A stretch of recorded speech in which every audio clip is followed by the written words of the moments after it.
I know planning for next season, I'm sure, has been ongoing for some time now. Various media outlets this week reporting that there is a release clause in the contract of Jeremy Frimpong at Leverkusen, and Liverpool are prepared to meet it. Is he the type of player that you would see as a replacement for Trent Alexander-Arnold? I think, again, it's going to be a boring answer. So for a whole season it was about contract extensions of 3 players. And now we are arriving in a time where everybody wants to know which players we're going to bring in. And the answer is going to be the same. We don't talk about the players we want to bring in public till the moment they've signed for us. And then you can ask me everything about them. What I can tell you is that we already have Conor Bradley, who can play really good in that position. Joe Gomez has played in that position multiple times. So it's not like when Trent is leaving, I have no clue what to do anymore. But as a club, we're always looking at interesting players that can strengthen our squad. But that's the general answer, not talking about an individual. Just on an individual then, in Trent Alexander-Arnold, does he figure in your plans for these final 2 games? Have you had to have a chat with him about last week's experience and the mixed reception? As you know, I wasn't here the last few days. So Neither was Trent. And neither was Trent. So I haven't spoken to him yet. Today is the first day we come back together. We feel this is also a very good lead up to our game on Monday, because I've said before that it's quite difficult for a team that already won the league to train so many days in a row. If you've already won something, so you need to find the balance between days off and prepare very well for the next game. So we train today, tomorrow and Sunday. That's three days in a row to be very well prepared for Brighton.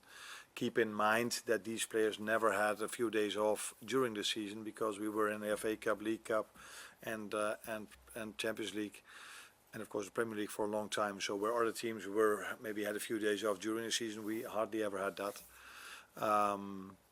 That's not an answer to your question, but I wanted to make clear that and then an answer to your question, if Trent is involved, yes or no, that is why I told you this, because it's the first day we train after a few days off. So it's quite early for me now to say what the team would look like and what the squad would look like for Monday. Is it a little harder in terms of motivating the players at this time, because the main job has already been completed? I think the honest answer is yes. Yeah.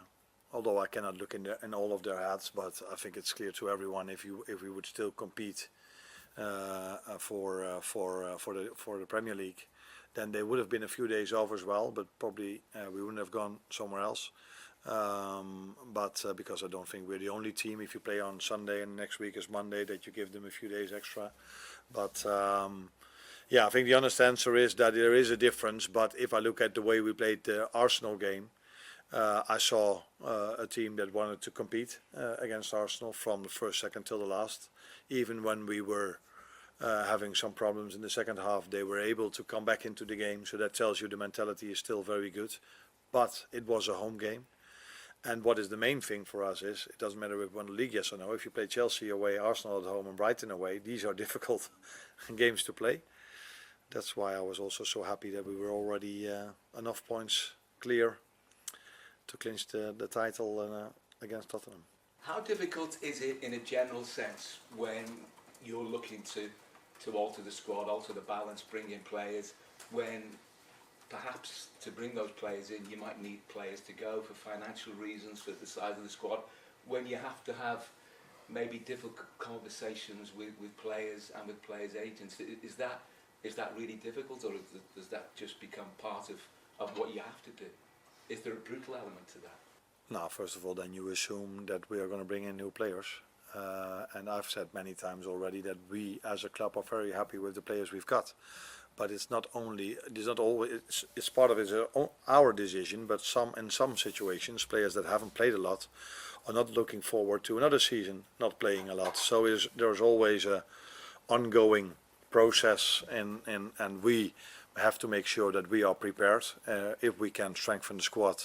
This club has always done that, no matter if we have 19, 20, 21 or 22 players. If we feel we can strengthen the squad, we do so. But it's difficult to strengthen the squad because there's a reason why we won the league, and that's why because we have so many great players. So it's an ongoing process where we are talking about, and yeah, I think this club has shown so many times in the past that they will make the right decisions, and we've made the right decision last season as well, not to bring in a player at all, except for Federico Chiesa, and that worked out quite well. Or not? I think it did. Yeah. Yeah, you can also talking about the balance of journalists, about us being knocked out in the last 16 in the Champions League. So you can also look at it in a more negative way, if you want to. You mentioned Chiesa there. He's obviously had a difficult season. I just wondered how much of a judgment you've been able to make on him, considering he hasn't had much match time, and does he deserve a bit more time, for next season to properly be able to assess? In terms of the quality he has, he would deserve more playing time at this football club or the club he's playing for, because he has the quality to play for us. But unfortunately for him, he's in competition with Mo Salah when it's about the right wing, and I think he could also play as a left winger. But there's Cody Gakpo and Lucio Diaz, and I don't think I'm wrong if I tell you that these three have had all three of them have had a great season. So, and for him starting 1 or 2 or maybe even 3-0 down, because the moment he came in, he wasn't by a long time not as fit as the other players were. So that then of course doesn't help in the beginning, and before he was as fit as the rest. Yeah, the other ones did so well that there was not a lot of reason for me to change, and even to be in the squad then becomes difficult if Darwin Núñez and Diogo Jota are there as well. But is he good enough to play for us? Yes, he is. But apparently, I've always felt that Lucio Diaz, Cody Gakpo, and Mo Salah deserved the confidence I had in them, and I hardly ever changed that setup between the three of them. And just on, you spoke about the importance of the break you've given the players just to get away from football. I just wonder how important it is for them to be able to celebrate what they've achieved in the season, because I guess the opportunities to achieve what they've achieved don't come along that often, and the opportunity to celebrate it together don't really lend itself to a football season. Not true. Normally, especially in this league, but in general, even in Holland, it's the last game. It's really special. You should watch it.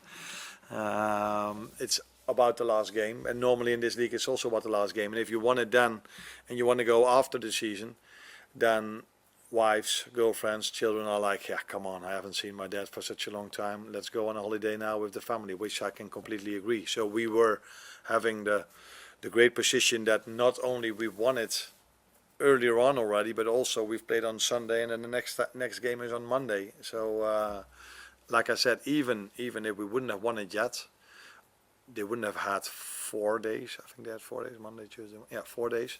But they probably would have had 2 or 3 then as well, because What's up, guys? I'm back here with another video. Please like, subscribe and share.